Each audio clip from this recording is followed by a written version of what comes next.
Hi there guys, Ken here, your thrifty apprentice.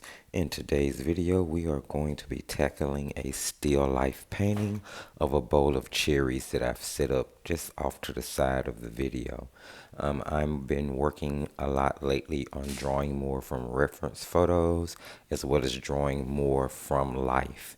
Having things in front of you allow you to see greater detail and draw in greater detail. So I decided I would try to do that. I set up a bowl of cherries, and here you'll see that I am just sketching it out in that uh, Superior Maker watercolor sketchbook that I've also been testing. So we're doing a lot here. Now I went digging through the paints that I had because I'm trying to use up older supplies that I have in my collection, and I ran across my 12 tube 12 milliliter watercolor set by Rowney. This is their Simply line, their economical line. You can get like 12 tubes of paint, and like I said, they're 12 milliliters a piece from a lot of stores. I got mine from Walmart, and it was like $4.95 plus tax. So it's a very affordable, very economical line of watercolor paints by Rowney, and I have reviewed those. If I can remember to link the review in the video description, I will. You'll see here what I did was just draw out the bowl of cherries, and here I'm adding in the highlights and the stems to the cherry. Now this is actually going to be sort of a two-part painting. After drawing, we're actually going to do pretty much a complete painting with the watercolor paints first before I go back in with the second part, which is going to be water soluble oil pastels that I have been dying to try or continue to work with, should I say. They're the ones that I used in the last Art Journal Sunday video. So here what you'll see that I'm doing is I'm just squeezing that Daleroni out onto a little palette. In the review video, if you decide to watch it, you will see that I did tell you guys I do believe it's best that you use these paints directly from the tube. They are not the best when they dry down. They will hardly re-wet, but directly from the tube, they actually perform pretty well. So the colors that I'm using in the paint is yellow ochre, crimson, white, ultramarine blue, and I do believe that's brilliant red. I think that's the other red color. Maybe vermilion. I'm sorry, no, it's vermilion. It's not brilliant red, it's vermilion. So here you're going to see that I'm using vermilion to base in the cherries, and I'm being sure to avoid the highlighted area so that, you know, we will have that left in the end. And I'm just going to take my time to go through and base in each one of the cherries.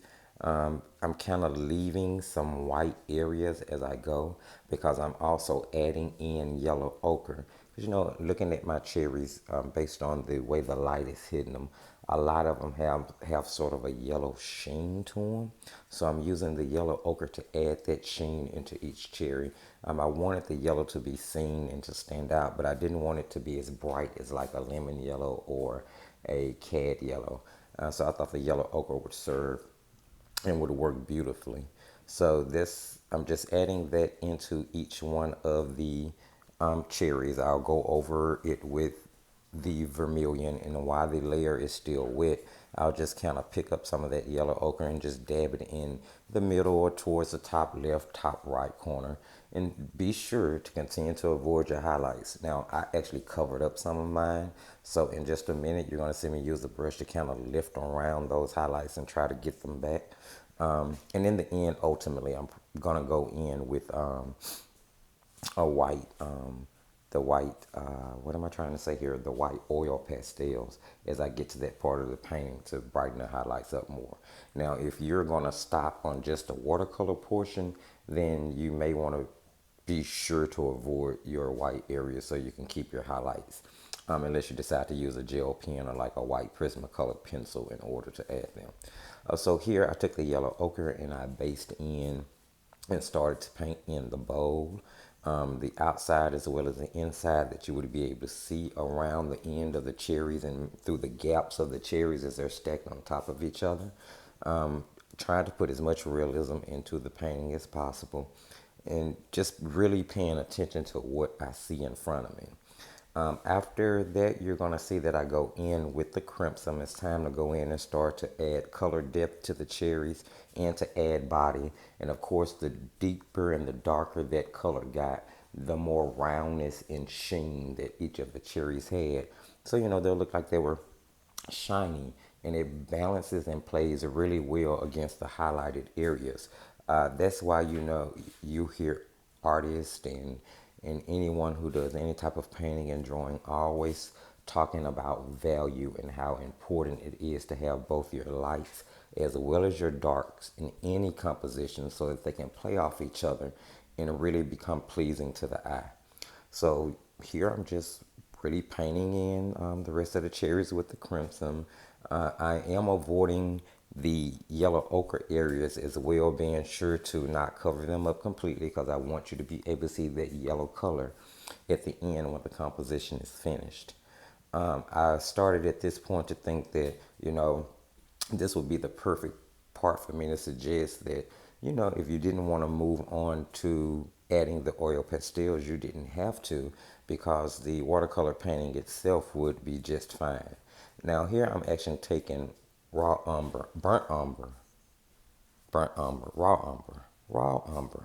I'm trying to remember what the color is called, and of course, as I'm doing this video, I can't really see what it's on the tube.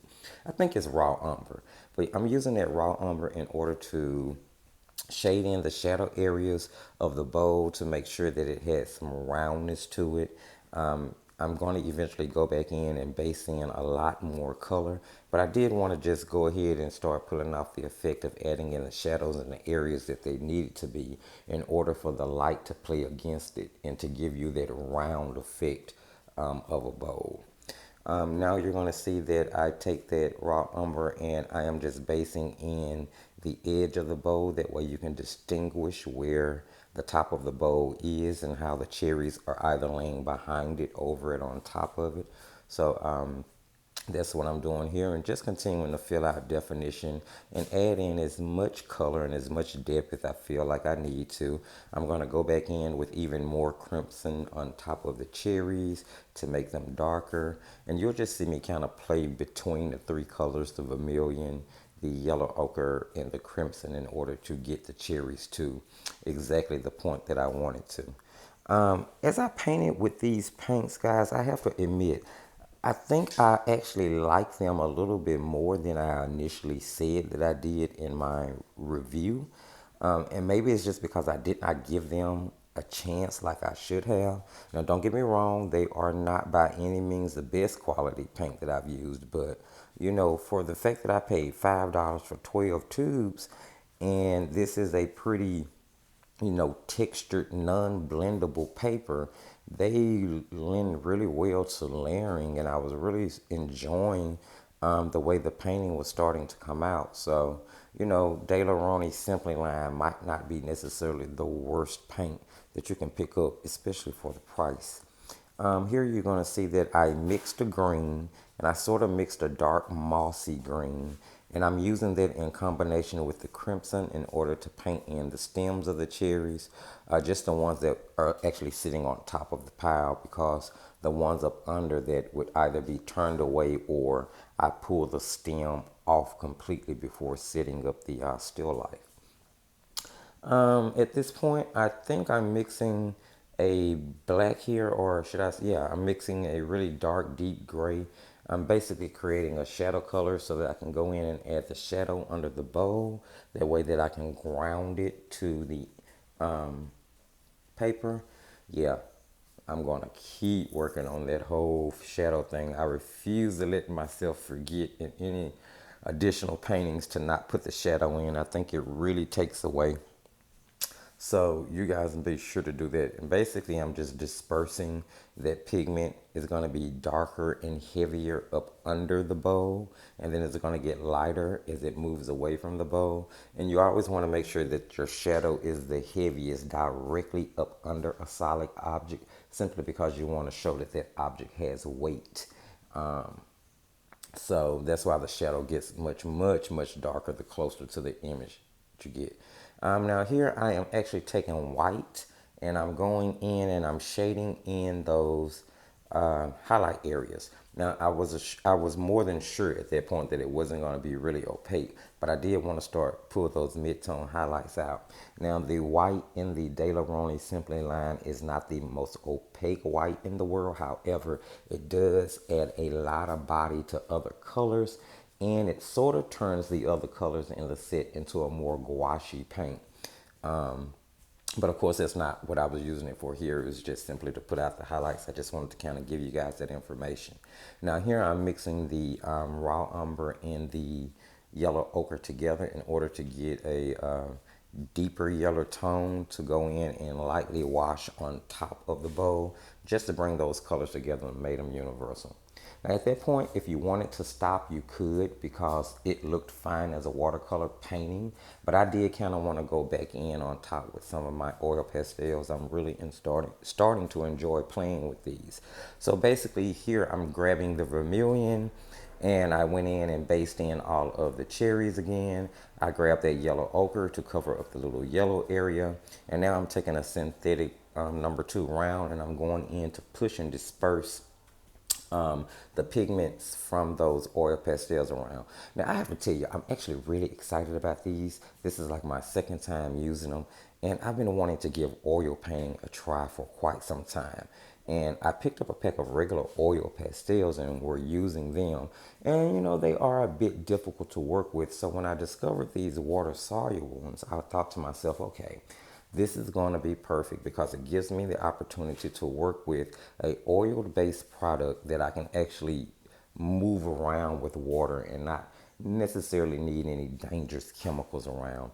And I figured that they would still give me a oil pastel look, especially from the Art Journal Sunday video that I did that went up on a channel. I was aware from doing that practice or that little practice demo that, you know, they were going to give me a oil painting look in the end. And that's kind of what I was going for. I thought it was kind of exciting to be using water-based products in order to pull off an oil painting effect. With that said, whenever you're using mediums of different weights, you want to try to remember the rules where you put your lightest or your leanest body medium down first, and then you build on top of that with your heavier bodies. So that's why I put the watercolor down first and let it dry completely before going back in with the oil pastels. And then I'm actually, as I disperse them out, I'm not using a lot of water. The brush is just damp, just like with the watercolor crayons or watercolor pencils. So here I'm just deepening in the color on the bowl, little yellow ochre, some more of that umber color that's inside that pack. Then I'm going to use a synthetic brush to just kind of spread that out a little bit. Not too much water because I don't want to lift, just enough water to dampen the brush and to make sure that the pigments spread out and disperse. So yeah, guys, that's pretty much what I did with this painting. You're going to see me go in and do a final touch up here and there with shadow and highlights. But that brings it to an end. If you like the things that you saw in this video, don't forget to give the video a thumbs up. Go ahead and subscribe so that you can keep up with all of the great new content going up on the channel. I have so much planned for you guys. Head on over to the Thrifty Apprentice Facebook page and like us there. So you can keep up with the things that we do both on and off camera, and to keep up with any of the new upcoming contests that we'll have. And go ahead and comment. I would love to talk to you guys, converse with you, talk to you about the video. If you have any questions, don't forget to drop them in the comment section. I'll be more than happy to answer them for you, and I'll get back to you as soon as I can. I ask you guys all the time, please share the video. You never know who may actually pick up on something or learn something and discover something new for themselves. So I ask that you please share the video because it's going to help the community grow and it's going to help the channel grow. As I finish up all of the basing on the last couple of cherries, I do know that this video is going to cut off in a minute because my camera did stop. And I just want to tell you guys, and I tell you at the end of every single video, just keep painting.